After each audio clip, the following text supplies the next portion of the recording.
Welcome to this explainer. Okay, today we are setting the stage for an absolutely epic journey.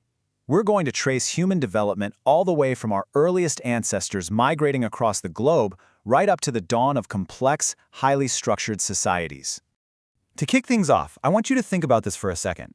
What do a fossilized skull, a simple set of cubical stone weights, and a drawing of a feather on a scale all have in common? I know, it sounds like a totally random collection of items, right?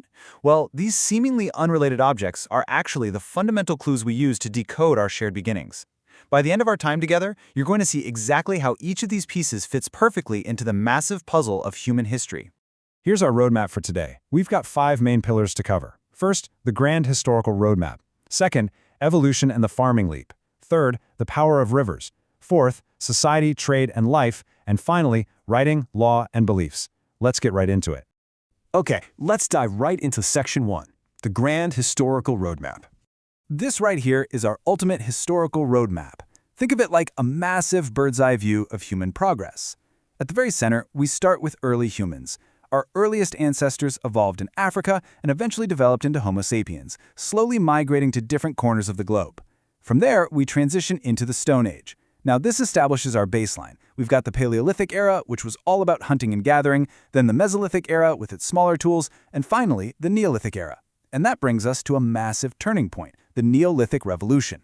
This is when people actually started producing their own food, domesticating plants and animals, and building the first permanent farming villages, like Mergar. They started cultivating wheat and barley, creating pottery, and leaving that purely nomadic lifestyle behind. And here's the crucial part. The agricultural surplus from this period directly allowed for the rise of 4 major complex urban centers. First, we see the Sindhu-Saraswati civilization emerging around 2600 BCE near the Indus River, known for its absolutely brilliant urban planning.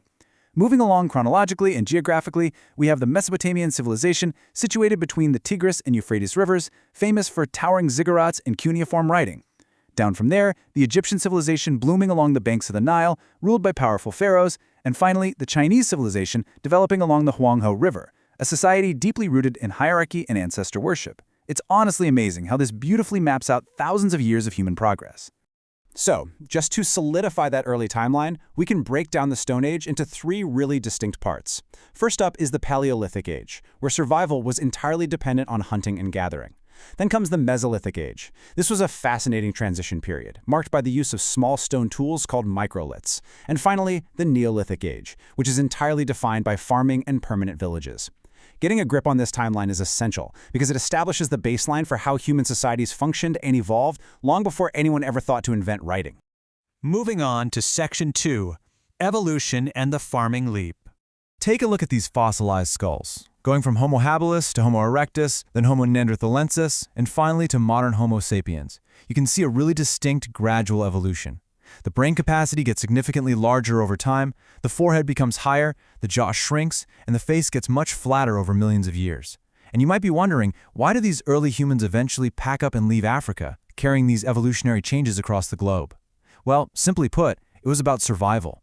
They migrated out of pure necessity to find better resources, reliable food and water, and much more favorable climates.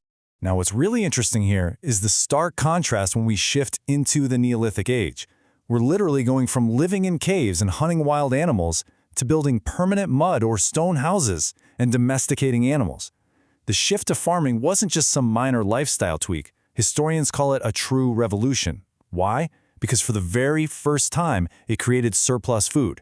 And having extra food is the absolute foundation you need to support permanent settlements, villages, and eventually the massive civilizations we're talking about today. Try to put yourself in their shoes for a minute. Imagine being one of those early farmers.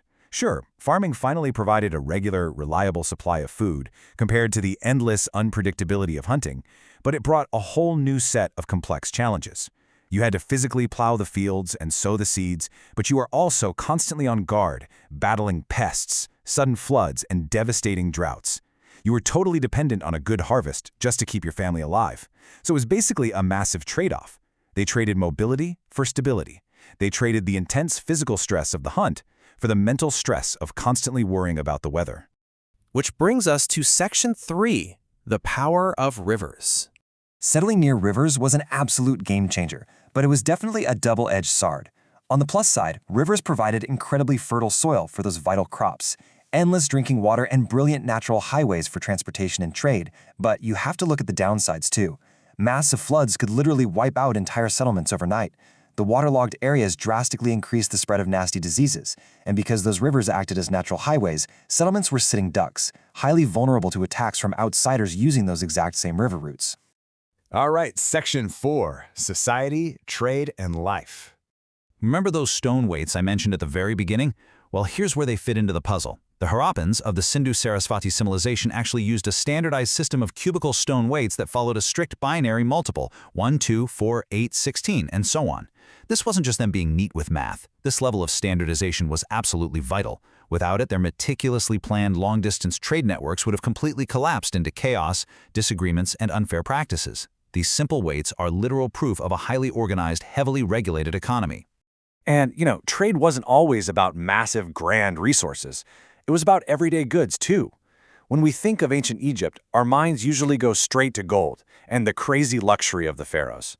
But these simple woven sandals reveal a totally different side of the story. They show us that everyday Egyptian fashion for the commoners, the free landholders, artisans, and merchants, was driven entirely by practicality. They just used the natural materials they had readily available, like woven reeds and baskets. It was all about being functional, not luxurious. Let's head into our final part, Section 5, Writing, Law, and Beliefs. It's fascinating how a society's view of its leader changes literally everything about its structure. Take the Egyptian civilization.